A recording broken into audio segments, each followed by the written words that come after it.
Halo, maaf. Tadi videonya terputus karena memorinya tidak cukup. Ya, sekarang Ibu ini mau lanjutin. Tadi sampai kalau seandainya kita deketin antara jahe, kunyit, dan lengkuas ini. Nah, itu pasti kelihatan bedanya. Oke, tapi sekarang kita mau fokus, kita mau belajar tentang lengkuas ini. Ya, sebelum kita mau belajar lebih jauh, kita harus lihat tanamannya dulu kayak apa. Ternyata tanaman lengkuas ini hampir sama juga dengan tanaman kunyit atau jahe. Nih, seperti ini gambarnya.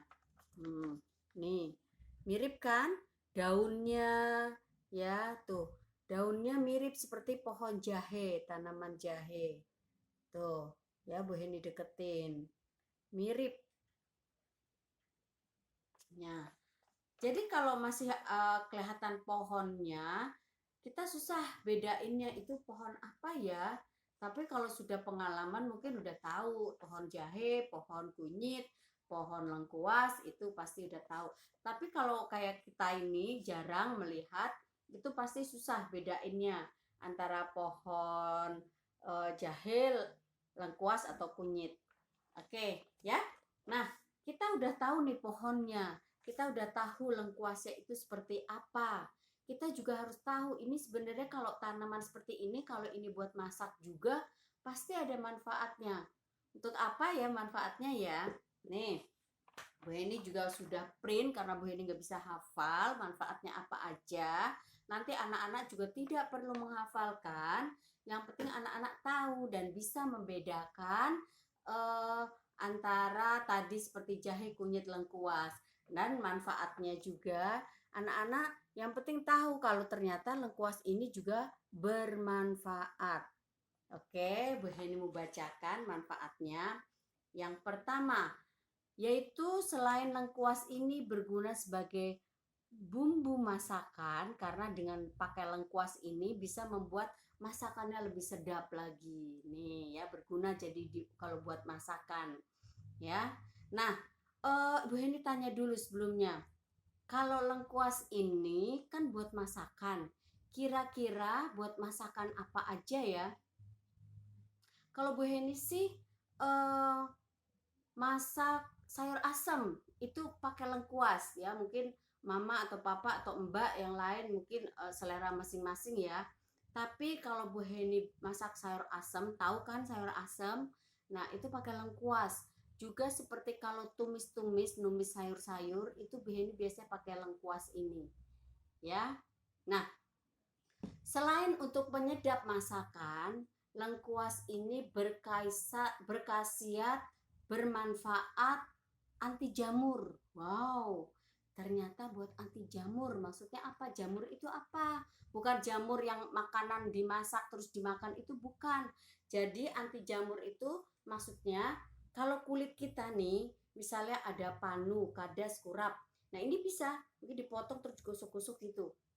Nah, anti jamur ya. Mungkin kalau pengobatan dari dalam ya kita harus konsumsi, kita harus makan, diparut atau diperes, diminum gitu. Ya. Terus yang kedua lanjutannya itu antibakteri. Wow, bakteri itu kan penyakit. Jadi kalau kita ada masakan pakai lengkuas ini itu juga bisa antibakteri ya. Lalu kemudian menghangatkan. Ternyata lengkuas ini memang nanti kita coba ya, kita praktekin, ternyata memang untuk menghangatkan. Oke, setelah itu membersihkan darah. Nah, kalau kita makan makanan yang nggak sehat, minum minuman yang nggak sehat, darah kita juga nggak sehat. Nah, ini juga berguna ternyata untuk membersihkan darah. Lalu menambah nafsu makan. Nah loh, anak-anak yang makannya susah, mama papa nih harus kasih ini nih, biar mau makan. Ya, karena menambah nafsu makan. Mempermudah pengeluaran angin dari dalam tubuh. Wow, anak-anak kalau masuk angin pakai ini, jadi dia bisa mengobati masuk angin. Oke. Lalu mengencerkan dahak. Kalau kita batuk, biasa ada riak, ada dahak gitu kan, kental-kental gitu. Ternyata ini juga bisa mengencerkan dahak. Oke, wih, ternyata manfaatnya banyak ya. Mengharumkan. Memang sih ini harum-harumnya enak sih. Gue ini suka harum Laos. Nah, sekarang kita mau praktek nih. Nanti tugas anak-anak, selain anak-anak ciri-cirinya itu lengkuas itu seperti apa, seperti ini warnanya. Nah, kita raba-raba dulu biar kita tahu. Agak kasar-kasar gitu ya. Kita sudah lihat lengkuas warnanya, kita juga ada yang warna kuning gini, nggak usah anak-anak nanti nggak usah sampai hafal gitu, yang penting bisa bedakan. Terus setelah itu coba kita cium. Harum sih, harum Laos ya. Jadi anak-anak susah bedainnya harumnya harum apa gitu ya, harum Laos, harum lengkuas.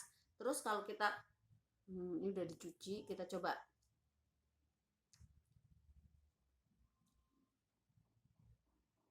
pedas ya. Memang makanya menghangatkan, tadi dibilang menghangatkan karena memang Laos ini agak pedes-pedes gitu ya. Nah, nanti anak-anak praktek sendiri deh ya, praktek sendiri, diraba-raba, diamati, diraba-raba, kemudian dicium dan itu dirasakan. Bedain dengan rasanya jahe, kunyit, dan sekarang lengkuas. Oke? Ya. Hari ini pelajarannya sampai di sini. Tugas anak-anak tadi praktek yang Ibu Heni sudah bilang. Lalu setelah itu anak-anak belajar lagi. Ya, belajar dikte. Oke? Nanti mama atau papa atau siapa aja baca terus kamu tulis, gak boleh nyontek, gak boleh tanya-tanya, sudah pintar harus tulis sendiri. Hari ini kita masih sisipan eng. Kemarin sisipan engnya yang misalnya bang, eng, bangku, tapi sekarang enggak. Sekarang seperti bango, engnya itu disertai vokal, jadi maksudnya nga, nge, ngi, ngo, ngu. Misalnya bango, bunga. Jadi engnya itu ada vokalnya. Ya, beda ya. Kalau yang kemarin kita bangku, tinggi, tangga, minggu. Sekarang bango. Jadi ada o-nya, ada u-nya, engnya disertai vokal. Ya, bangun, jangan, hangus ya. Jadi beda dengan yang minggu lalu. Kita belajar supaya kita tambah bisa, tambah pintar, dan tetap semangat, gak boleh males, karena rajin pangkal pandai. Jadi kita harus rajin biar kita pandai. Selamat mengerjakan tugas, selamat belajar. Tetap semangat di rumah saja. Tuhan Yesus memberkati.